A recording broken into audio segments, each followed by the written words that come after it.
Sandaran Hati, Chapter 8. Aku tak menggoda, melainkan terpesona. Di tengah bergulirnya obrolan di antara mereka, tiba-tiba Neloufer bangkit. Sepertinya wanita itu sudah tidak tahan menekan kantung kemih sedari tadi. Mendapati Neloufer bangkit, Naif yang sedari awal tak henti mencuri pandang pun turut menggerakkan bola mata mengikuti kepergian Neloufer. Sebuah bisikan tiba-tiba datang menghasut, menyuruh pria itu bangkit dan menyusul hingga membuat duduknya gelisah. Di samping, dua mata Cassandra tak sedikit pun lengah mengamati tingkah keduanya. Dan lewat isyarat, ia colek paha Naif. Pemuda itu tersentak dan menoleh. Cassandra pun mengedipkan mata sekali, sembari melempar senyum. Pertanyaannya, apakah Naif memahami maksud wanita itu? Walau akal sehat melarangnya bertindak di luar kewajaran, yang jelas tubuhnya merespon berbeda. Seketika bangkit dari kursi. Untunglah kewaspadaan Azad berada di titik terendah. Terpengaruh akan santainya suasana yang mungkin sudah lama tak dirasakan. Aku berharap lain kali sewaktu kita berkumpul, Tuan Muda Azad sudah menggandeng wanita, jeletuk seorang dan langsung mendapat teguran. Ya, seperti gosip beredar, Azad dikenal tak memiliki selera terhadap wanita, alias mati rasa. Gosip lain pun mengatakan jika ia memiliki minat pada sesama kaumnya. Sembari melempar seringai, Azad menyahut, "Adakah kewajiban mengenai hal itu?" "Ah, tentu tak ada kewajiban," balas Farasyad, melancarkan kode supaya pembahasan mengenai kekasih hati tak berlanjut. Lain cerita dengan mereka yang membelah diri. Sepertinya kisah cinta baru akan dimulai. Lain cerita dengan mereka yang membelah diri. Sepertinya kisah cinta baru akan dimulai. Terlihat Naif kini tengah berdiri di depan pintu toilet wanita. Sesekali ia intip bilik toilet, dan sewaktu Neloufer berjalan keluar, ia raih pergelangan tangan wanita itu. Neloufer sempat menjerit, namun mulutnya seketika dibungkam. Jadilah ia hanya mampu meronta meski tak bisa terlepas. Saat wanita itu telah tenang, tak memberontak lagi, dengan sendirinya Naif lepaskan cengkraman. "Kau terlihat begitu cantik," ucapnya. "Maaf, pujianmu tak akan membuatku terpengaruh," balas Neloufer, masih kesal walau hati berbunga. "Aku tak memuji, melainkan terpesona," lanjut Naif, mengutarakan gejolak hati. "Apa terpesona?" Bola mata Neloufer menatap tajam pria itu. Ada ketertarikan di sorot mata mereka, dan itu sangatlah jelas. Memahami ia yang di hadapan memiliki rasa yang sama, Naif kian terseret oleh keberanian dalam ambisi cinta. "Sejujurnya, aku berusaha keras bersikap rasional, mengingat kita berasal dari planet berbeda, tapi dirimu terus menghasut keteguhanku tiap kali mata ini memandang." Neloufer terpaku, tak percaya akan pengakuan tersebut, meski debar dadanya berhasil dibuat berantakan. Ya, wanita itu diam membisu, sedang sorot mata memberi sinyal cinta. "Terakhir kali aku mengajukan tanya padamu, jawablah, jangan diam," tuntut Naif, semakin merapatkan diri. Neloufer yang penuh percaya diri menatap pria itu di awal, kini berpaling tak mau menatap. Apakah ia tak suka atau jijik mendengar pernyataan itu? Tidak, hanya bingung bagaimana cinta itu tiba-tiba datang menyapa, dan ia sama sekali tak siap. Neloufer ada jeda sejenak sebelum Naif lanjut berucap, "Jawabanmu menentukan hubungan kita di masa depan," lanjut Naif, berkata dengan rendah namun sangat serius. Sungguh itu meluluh lantahkan pertahanan Neloufer. Ia yang sebelumnya berkeras menyangkal perasaan hati, juga sempat kecewa akan balasan sikap yang didapat dari pria itu sebelumnya. Kini takluk pada cinta. Haruskah ku berikan jawaban? Bukankah sikapku sudah jelas di awal? Namun kau balas dengan dingin, kata Nailufer, mengamati seolah mencari keseriusan pada sorot mata pria tersebut. Alih-alih menimpali, Naif raih satu tangan Nailufer. Ia tuntut tangan itu hingga mendarat di dada. Apa kau merasakan detak jantung ini? Ucapnya penuh arti. Mulut Nailufer bungkam 1000 bahasa. Namun tatapan mata berkata lain, memberi tanggapan yang dinanti oleh Naif. Sontak kebisuan menyelimuti keduanya.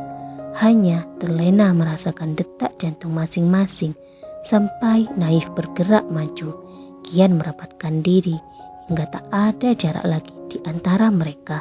Seolah cukup mengerti isyarat tindakan itu, kedua mata Nailufer terpejam dengan sendirinya, menyambut kontak pertama mereka sebagai tanda dimulainya biduk asmara.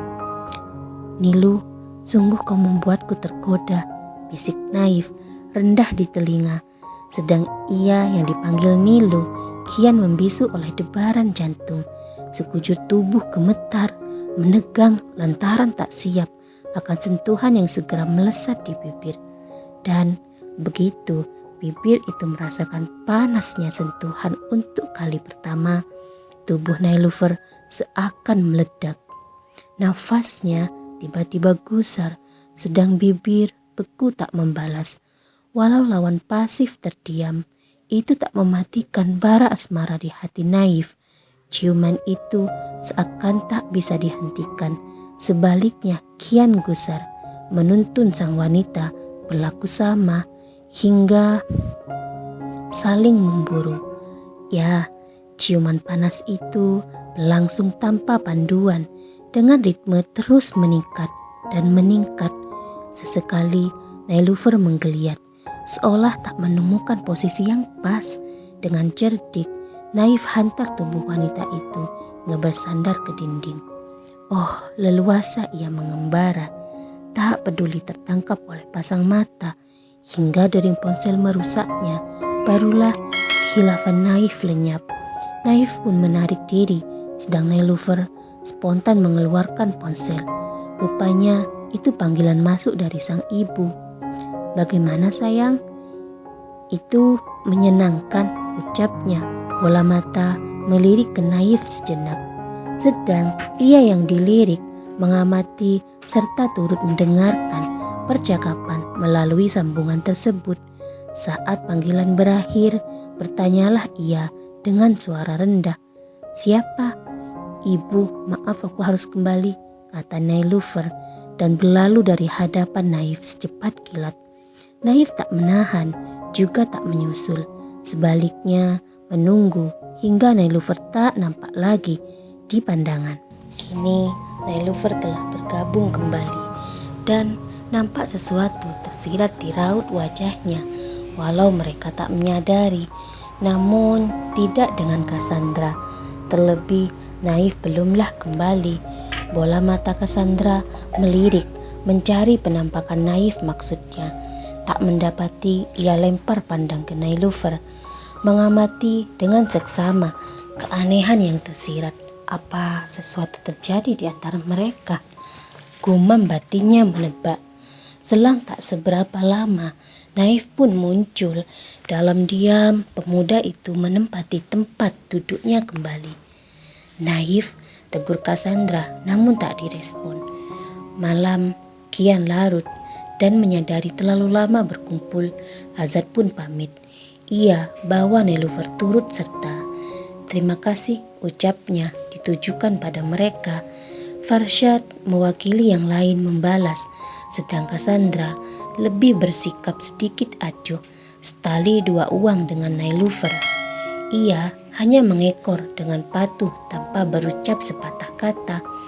Bahkan sikap tak banyak bicara itu tetap bertahan meski telah berada di dalam mobil, duduk di sebelah sang kakak. Tak sepaham dengan raut wajah yang ditampilkan. Ya, senyum malah tergambar. Bagaimana? Perlukah kita lebih sering keluar seperti ini, Nay? Tanya Azad memecahkan keheningan. Nailufer yang tengah terlena akan ingatan biduk asmaranya dengan naif tak merespon, tetap menoleh keluar dengan senyum menghiasi wajah. "Apa yang membuatmu mengabaikanku, Nailufer?" ujar Azad sekali lagi menegur. Kali ini suaranya lebih lantang. Nailufer tersentak. Ia palingkan muka, menoleh ke Azad.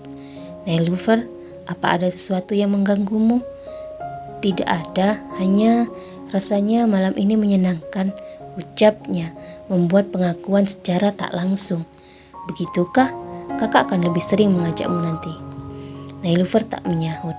Sebaliknya kembali memalingkan muka. Azad pun fokus menyetir sehingga suasana kembali senyap. Hanya deru mobil terdengar. Setibanya di rumah, atmosfer asmara rupanya masih menyelimuti perasaan Nailufer. Saat Ibu Konita datang menyambut keduanya, Nailufer memberikan pelukan bahagia. Sungguh itu mengherankan bagi Azad. Namun ia tak memiliki kecurigaan sama sekali. Ibu turut senang melihat Nailufer tersenyum. "Nailufer tak tersenyum, Ibu," bantah Nailufer menyangkal. "Ya, putriku tak tersenyum, namun wajahnya berseri-seri." "Ah, Ibu," seketika pipi Nailufer merona. Sungguh Ibu Konita bisa merasakan yang kini dirasakan, namun pikirannya tak mengarah pada cinta. "Ibu, naik ke kamar ya," pamit Nailufer, sengaja kabur sebelum mendapat cercaan pertanyaan. Tidak mendapatkan apa yang ingin diketahui, Ibu Konita pun menahan Azad di ruang keluarga, berbagi cerita yang diinginkan. "Azad, sering-seringlah bawa adikmu keluar, lihat moodnya langsung bagus." "Itu jika ada waktu, Ibu," jawab Azad. Ia yang dibicarakan kini tengah terbaring malas di tempat tidur tanpa mengganti pakaian. Tas yang dikenakan juga terdampar di sisinya. Menatap langit-langit kamar, ingatan terdampar pada lamunan asmara yang tadi. "Oh Tuhan, Nailufer, bagaimana dadamu bisa berdebar seperti ini? Meski hanya sekedar mengingat pria itu," gumamnya bicara seorang diri. Ya, hingga kini bayang wajah naif memenuhi pikiran wanita itu, dan ingatan tentang tindakan spontan pemuda itu sama sekali tak memudar, masih segar terasa. Bahkan hanya dengan mengingatnya saja sekujur tubuh Nailufer dibuat merinding. Pagi berikutnya nampak naif terlihat begitu bersemangat. Bukannya tak bersemangat di hari-hari sebelumnya, hanya pagi itu level semangatnya berada di puncak. Lantas apa yang membuat semangat pria itu berkobar? Apalagi jika bukan hal asmara. Ya, kini ia jelas jatuh cinta, dan cinta itu telah dikonfirmasi oleh akal sehatnya. "Ibu berangkat," pamit naif, tak lupa mendarahkan ciuman hangat di pipi sang ibu. "Hati-hatilah berkendara," pesan sang ibu melepas naif. Tak lagi bersama sang ayah, naif berangkat lebih dulu. Dan saat melintas di perempatan sengaja, laju motor diperlambat. Diliriknya toko Nailufer yang masih tutup. Andai itu toko telah dibuka, mungkin naif akan banting setir, singgah sejenak sekedar melepas rindu. Apalah daya, hari masih terlalu pagi mungkin. Jadilah ia bawa itu motor, melaju berat mencapai tempat kerja. "Pagi Pak," sapa naif pada seorang senior di meja seberang. Setelah menjatuhkan diri ke kursi kerja, ia mencoba menyibukkan diri, mengusir ingatan mengenai wanita itu dari lubuk hati serta pikiran. Saat jam istirahat yang dinanti telah menjemput, lekas naif sudahi pekerjaan. Namun kebingungan melanda dirinya. Ya, bingung alasan apa yang harus dipakai untuk menemui sang pujaan hati. Alasan apa kiranya untuk mendatangi itu toko? Naif terus bergumam sembari mematikan layar laptop. Dua orang senior mendatangi pria itu untuk mengajak makan siang bersama. Namun beralasan memiliki urusan lain, naif menolak ajakan tersebut. "Oke, mungkin lain kali," kata seorang dan berlalu. Sebelum meninggalkan kantor, lebih dulu Naif ke kamar mandi hanya sekedar merapikan penampilannya saja. Ah, apa ini berlebihan, gumamnya memandangi diri sendiri lewat pantulan cermin. Ya, cukup lama lelaki itu berkutik dengan diri sendiri hingga pada akhirnya ia pun keluar dari kamar mandi meski tak terlalu percaya diri. Dengan laju normal, ia berusaha mengulur waktu sembari mengumpulkan kepercayaan diri. Namun, dekatnya jarak tak terasa telah mengantar motor itu ke depan toko. Turun tidak, gumamnya ragu-ragu. Sudah kepalang tanggung. Lari dari sana itu semakin memalukan. Alhasil, walau malu menjalar ke ubun-ubun, ia pun turun dari motor, berjalan tersendat-sendat mencapai toko. Dan dengan alasan membeli alat tulis, Naif mendatangi seorang karyawan. Sementara bola mata bergerak ke tepian, melirik ke meja kasir. Tak ada kemana, gumamnya patah hati. Loh, Anda yang tempo hari, tegur seorang karyawan. Cukup jelas mengingat wajah Naif. Iya, senyum seringai disunggingkan oleh Naif sebagai tanggapan. Anda tak jera diusir oleh Nona, timpal karyawan tersebut dengan nada lugas. Ah, apa? Muka Naif kosong mendengar perkataan karyawan tersebut. Alih-alih menutupi kegeraman, menyahutlah ia dengan nada mengiba. Mau bagaimana lagi? Toko yang lain cukup jauh, memakan waktu. Tenang, Nona tidak ada, timpalnya dengan senyum lebar. Naif pun turut tersenyum, meski itu sungguh tak menghibur.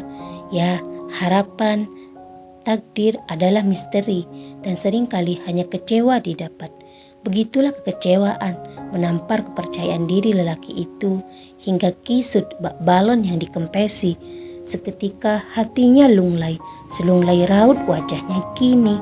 Terima kasih, ucapnya lesu ketika menerima barang yang dibeli. Tak dinyana, di luar sana, ia yang tadi dibicarakan datang. Melihat motor milik Naif parkir di depan toko, Nailufer tak sabar turun dari mobil. Langkahnya cukup tergesa-gesa kala memasuki toko. Dan saat sosok yang mengusik hati serta pikiran di depan mata, langkah Nailufer terhenti. Kau, tegurnya membuat Naif berbalik badan. Mereka, para karyawan, sontak mengalihkan perhatian dan mematung. Terlihat kecemasan di wajah mereka. Cemas percekcokan tempo hari kembali terulang. Sedang ia yang ditegur, seketika itu berbalik badan. Tak ada kata keluar dari mulut Naif. Sebaliknya, tatapan matalah yang berbicara. Sebuah tatapan mendamba, dan itu cukup mampu memicu gelombang asmara yang semalam tak terkontrol menyala lagi. Dan tanpa sadar melangkahlah Naif, mendatangi Nailufer yang terpaku di tempatnya. Sedang karyawan toko tercengang menonton keduanya, tak berani bersuara apalagi menegur. Aku nampak Naif kehilangan kata-kata. Canggung serta malu tiba-tiba menerpa. Kantorku tutup jam 4, ucapnya lagi. Dalam hitungan detik, Nailufer sempat kebingungan menafsirkan perkataan Naif hingga langkah kaki lelaki itu kian mendekat. Barulah dengan tersipu ia menyahut, "Toko ini tutup jam 5:30 petang." Wah, para penonton, maksudnya karyawan toko, tercengang sekaligus tak percaya akan adegan yang tengah berlangsung. Seketika lirikan penuh tanya di antara mereka tak berujung, tak sabar menunggu waktu gibah. Sedang mereka yang sedang dilanda asmara seakan tak peduli menunjukkan ketertarikan masing-masing. Nailufer tak sungkan mengantar lelaki itu hingga mencapai luar toko. "Cepat juga ya cinta datang," seru seorang di dalam. "Awas didengar," timpal seorang lagi.